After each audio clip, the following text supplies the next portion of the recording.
Donc, je souhaite la bienvenue à tout le monde, ceux qui viennent, celles qui viennent d'arriver.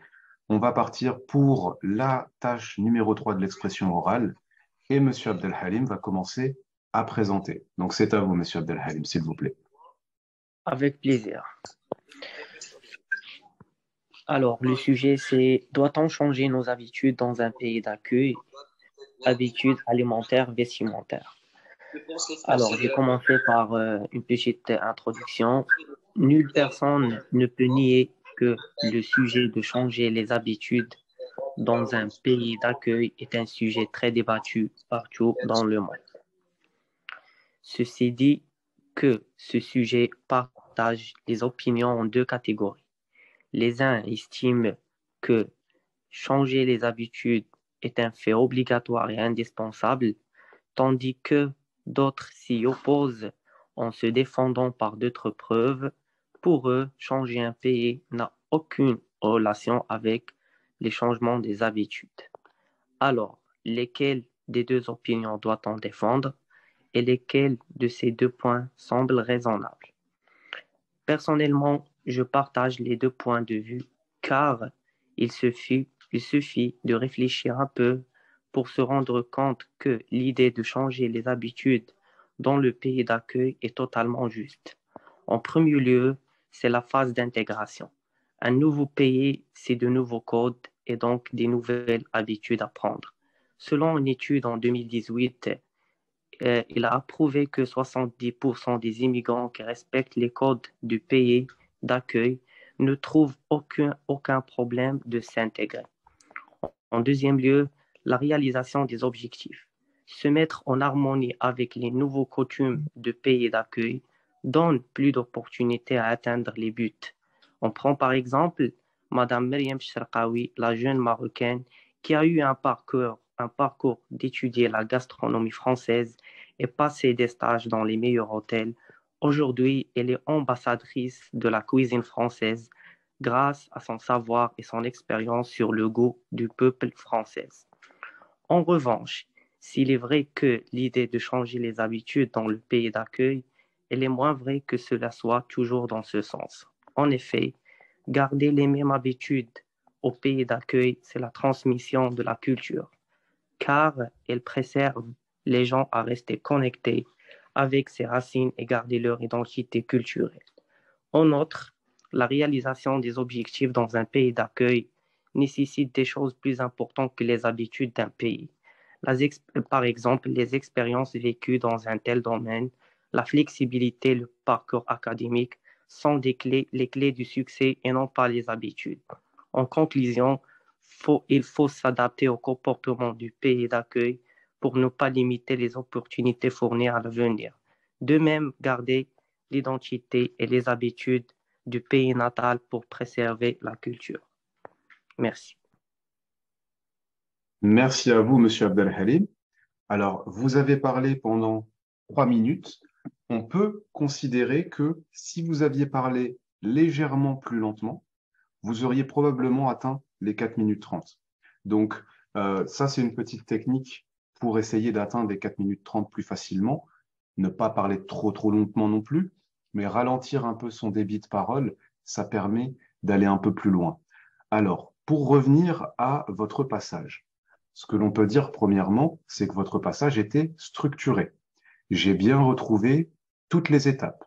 Une introduction, vous avez reformulé, vous avez annoncé le plan dans une première partie, dans une deuxième partie, vous avez conclu également avec votre avis personnel en conclusion. Donc sur la structure, on respecte, on respecte les règles pour obtenir le C1. Donc la structure était là. Ensuite, qu'est-ce que j'ai pris comme note? Vous avez dès le début expliqué que effectivement on allait partager en deux catégories son opinion sur ce sujet, parce que c'est le plan qui me paraît également le plus logique. Sur des questions comme celle-là, vous aurez toujours les pour et les contre. Vous avez utilisé des connecteurs logiques en premier lieu. En outre, j'ai aimé aussi entendre par exemple, et vous avez donné de nombreux exemples, Vous avez utilisé des études selon une étude en 2018.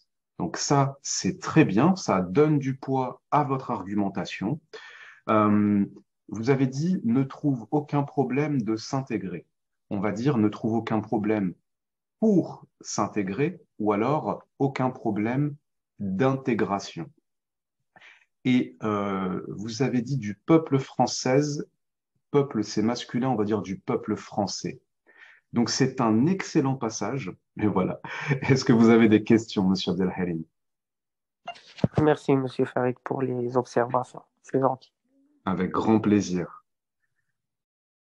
On va passer alors avant de passer à Madame Zohra, est-ce que quelqu'un a des questions sur le passage de Monsieur Abdelhalim ou des remarques? Vous pouvez les écrire dans le chat ou même prendre la Monsieur parole. Farid, Oui, au passage, je trouve que aller dans un sens contradictoire est plus souple. Il te oui, donne plus des expressions, Tu peux organiser ton texte comme tu veux. Plus souple. oui, tout Aller à dans fait, un sens contradictoire. tout à fait. Pour moi, Je suis d'accord avec vous. Ça donne de la souplesse, effectivement. Monsieur Farid, Oui, bonsoir les amis. bonsoir. Donc, ma question est, vous venez de répondre à ma question. C'est exactement ce que vous avez dit concernant le fait que mon opinion soit contre l'opinion de l'examinateur. Est-ce que ça pose un problème? Alors, normalement, non. Normalement, non. Normalement, L'examinateur, quand je dis normalement, en fait, oui. vous allez comprendre pourquoi je dis normalement. Parce Parce qu'il que, pourra être des exceptions. Il y a des personnes qui... alors, il faudrait vraiment ne pas avoir de chance pour avoir un examinateur qui veut qu'on réponde ce que lui veut. Non, non, non, ça n'existe pas. Peu importe votre opinion, l'examinateur s'en moque. Ce qui lui importe, c'est que, qu'il soit d'accord avec vous ou pas, il s'en moque. C'est vraiment que vous défendiez votre opinion avec des arguments et des exemples. C'est ça qui est important. Est-ce que c'est obligé de prendre un parti? Non, pas du tout. C'est pas du tout obligé. Moi, c'est pour ça que je préfère le pour et contre. L'avantage inconvénient, parce que ça donne vraiment de la richesse à votre argumentaire. Parce que l'examinateur, il voit que vous êtes capable d'aller chercher les opinions pour avec le sujet et que vous êtes même capable de comprendre qu'il y a quand même également, comme dans tout sujet, eh bien, des opinions contre. Et donc, quand vous faites un pour et contre, comme l'a fait M. Abdelhalim, ça apporte ce petit côté que j'aime bien. Mais on peut parfaitement partir à 100% sur le pour ou à 100% sur le contre. Ça ne changera rien. Oui, oui. Question, j'ai senti comme quoi il est en train de lire le texte ou bien c'est juste une bonne préparation du sujet. Alors là, Monsieur Abdelhalim a probablement, comme il l'a dit, préparé son texte. Évidemment, le jour de l'examen, vous n'aurez pas de temps de préparation. Mais comme je le répète souvent pour ceux qui me connaissent déjà, nous ne sommes pas à l'examen. C'est pour ça que là, on a la chance de pouvoir tout faire. On peut préparer à l'avance et on peut lire son texte. Comme ça, on peut toutes et tous ensemble, eh bien, corriger une personne, lui indiquer qu'est-ce qui est bien dans sa présentation, qu'est-ce qui est moins bien, et c'est un très très bon entraînement. Donc oui, vous n'aurez pas de préparation le jour de l'examen, mais étant donné que vous n'aurez pas de préparation, si vous préparez en entraînement avant l'examen un maximum de sujets, eh bien, vous n'aurez pas besoin de préparer le jour de l'examen, puisque vous serez déjà rodé. Quelqu'un qui a préparé 10, 15, 20 sujets différents, eh bien, il répète à chaque fois la même chose, parce que le plan est toujours le même.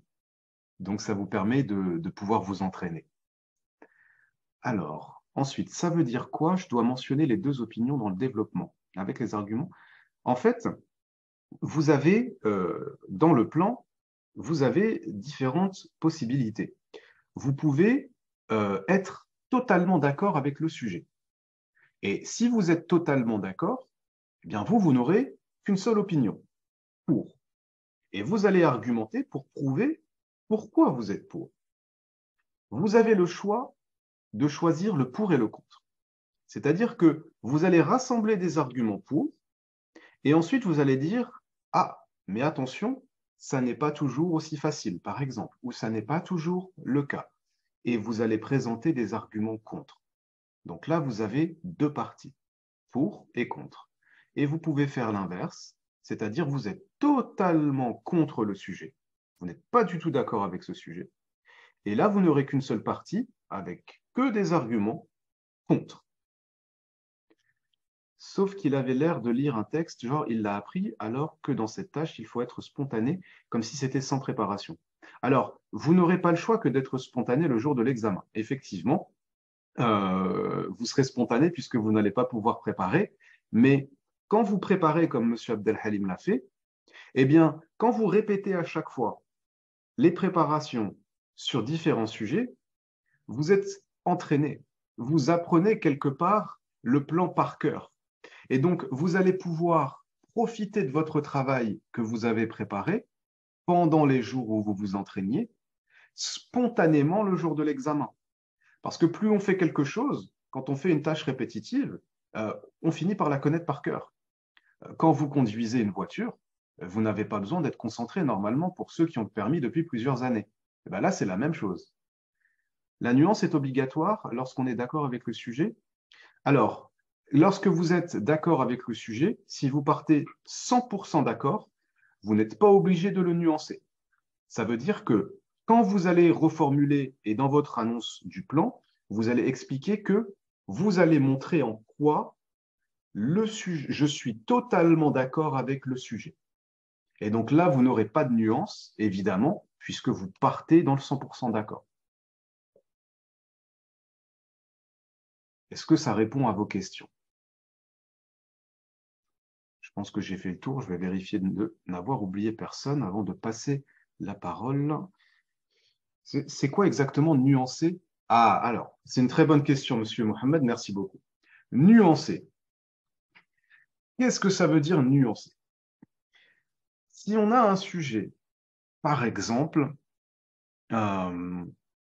les footballeurs professionnels sont tous, ou non, les footballeurs professionnels sont très bien payés. Ça, c'est le sujet. Qu'en pensez-vous? Les footballeurs professionnels sont très bien payés. Qu'en pensez-vous? Eh bien, nuancer, ça va être de dire, par exemple, attention, ce ne sont pas tous les footballeurs professionnels qui sont très bien payés. La plupart des footballeurs professionnels ont des rémunérations moyennes. Il n'y a qu'une petite partie des footballeurs professionnels qui gagnent des millions. C'est loin d'être le cas de tout le monde. Eh bien, c'est ça la nuance. On a un sujet et puis on va dire attention quand même, c'est pas 100% exact. Impeccable. Madame Zahra, si vous êtes prête, eh bien, je vais redémarrer le chronomètre et on va vous laisser la parole pour votre passage.